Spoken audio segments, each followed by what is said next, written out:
I can understand Peter's suggestion to build tents, or shrines as the CEB has it, atop that mountain.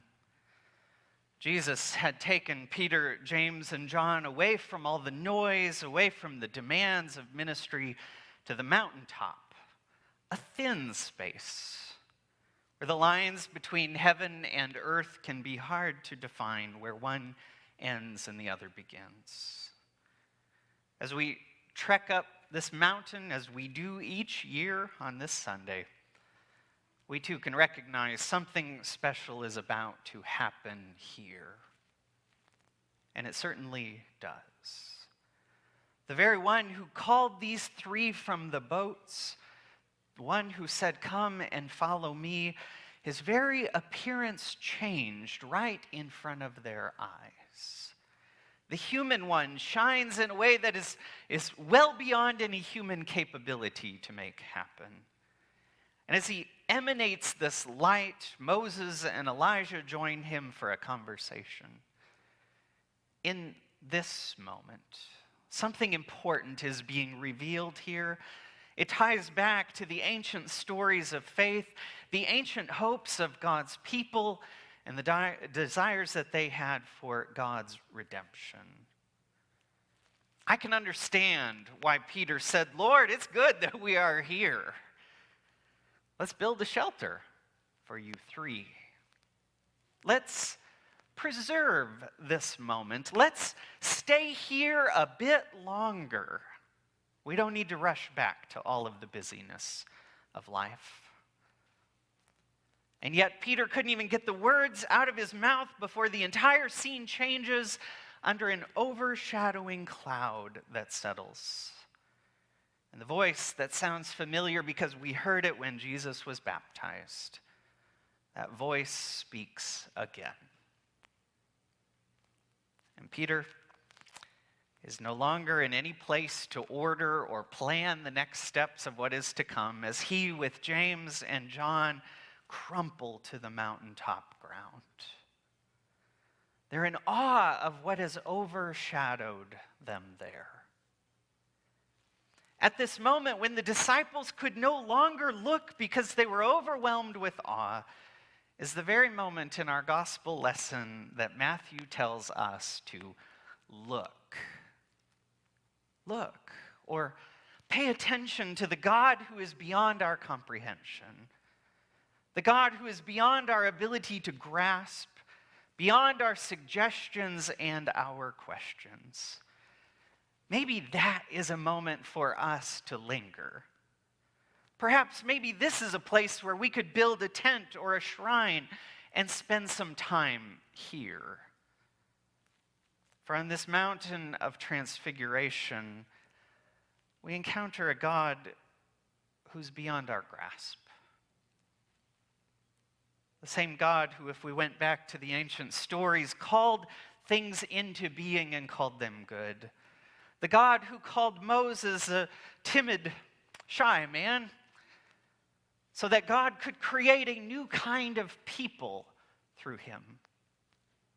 The one who overcame the powers, the destructive powers of Baal through Elijah's provocation.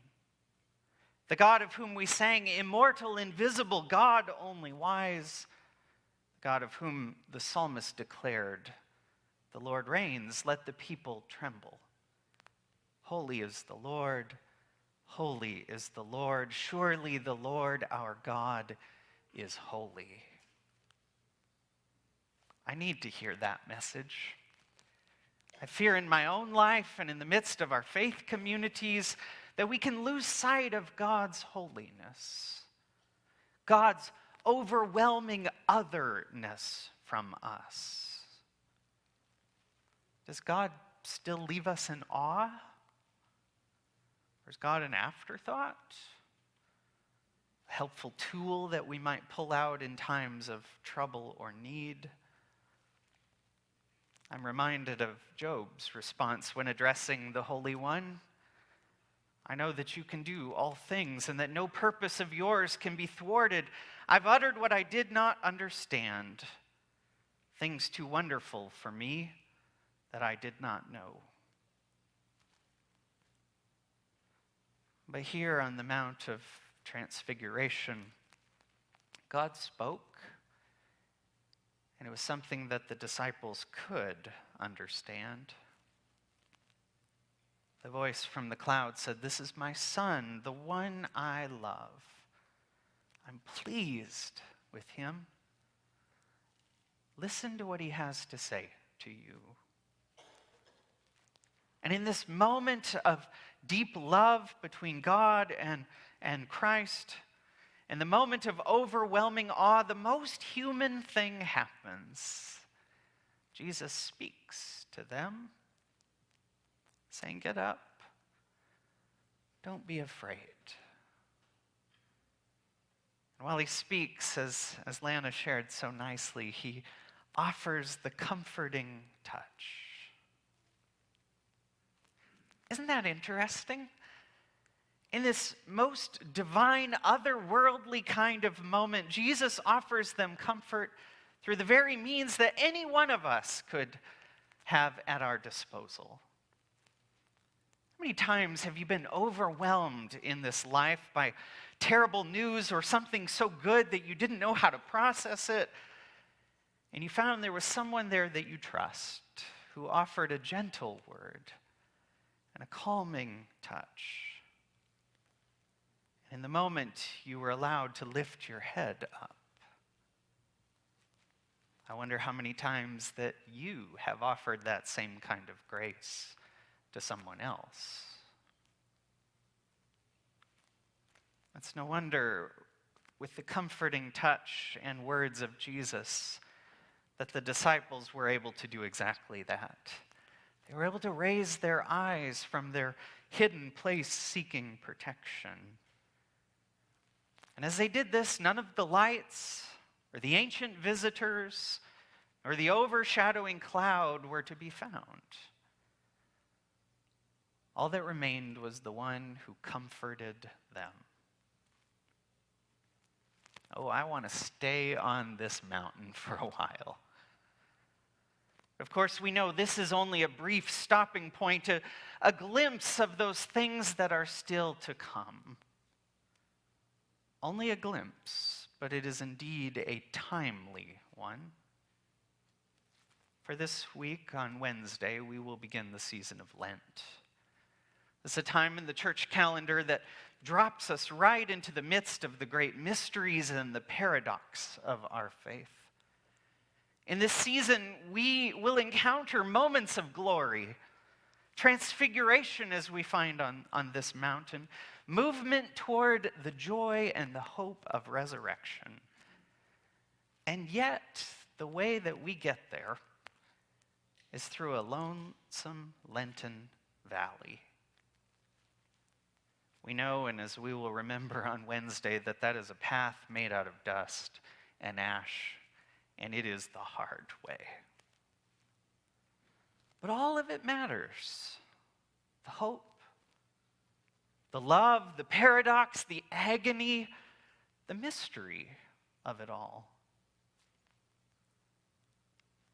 This is a time in the life of Jesus and in the time in the life of the church where the tensions almost feel palpable. If we had started reading a bit before chapter 17, we would have read where Peter proclaimed in this beautiful moment, "Jesus, you are the Christ, you are the Messiah." And from that high moment, moments later, he's rebuked for not understanding what this would actually mean. "Get behind me, Satan," Jesus says to him. And we would have read where Jesus tells them that this path to glory is one that will entail his own suffering and death, but also resurrection. And then we would have read how Jesus somehow thinks that his followers must carry a cross as well. Somehow this odd, paradoxical way is the pathway to glory. And the tensions in all of it are palpable. If we'd kept reading, that all happens right before the Mount of Transfiguration, but if we had kept reading as Jesus, with his disciples in tow, treks back down that mountain, we would find ourselves drawn back into the messiness of a broken world, where a boy is afflicted by evil powers that harm him. I get it why Peter wanted to stick around on that mountain. If we could just linger here longer. But the Mount of Transfiguration is not a stopping point. It's only a glimpse of what is still to come. While we are here, though, just for this moment, we encounter the glory and the gentleness, the holiness and the healing comfort of our good God. Hear this word spoken from the mountain. The God of ancient hopes draws near, and what an awful thing that is. And yet the same God is the one who offers us the kind of comfort that calls us still to lift up your heads. Do not be afraid. Listen to him. The voice speaks from the cloud, and as we hear, may we follow where he leads. And just like Peter on top of that mountain, there's a moment where my words need to trail off so that we might encounter the Holy One who comes in both glory and gentleness to lead us through the beauty and the struggle of this life. Amen.